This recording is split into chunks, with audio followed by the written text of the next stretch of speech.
Welcome Black Yogi Tribe. Today we'll be practicing Jala Neti. This is a cleansing technique with water.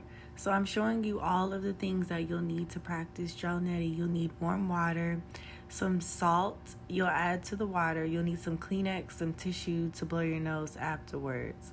So you'll prepare the warm water with just a little bit of salt, and this is to replicate your tears, okay? So remembering that the nose, the mouth, the eyes, all of those things are connected.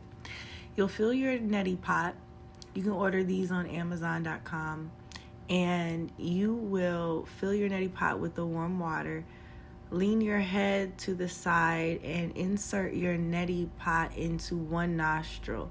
You'll breathe out of your mouth. If you don't breathe out of your mouth, you'll create complications, and you will feel this immediately. It'll feel like you are in the swimming pool and the water has gotten in your, in your nose, in your head. So avoid this by leaning your head to the side and allowing the water to naturally fall through.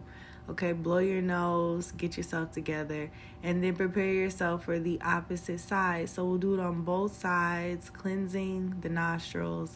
And as you can hear right now, as I'm doing this voiceover, my nostrils are super cleansed, super clear. It is a great idea to practice in the morning before you practice your pranayama. So before you practice your breathing techniques that are bringing the prana into the body, before meditation, and just get yourself in the habit of practicing. So you don't need too much salt. You just need a little bit, a pinch of salt.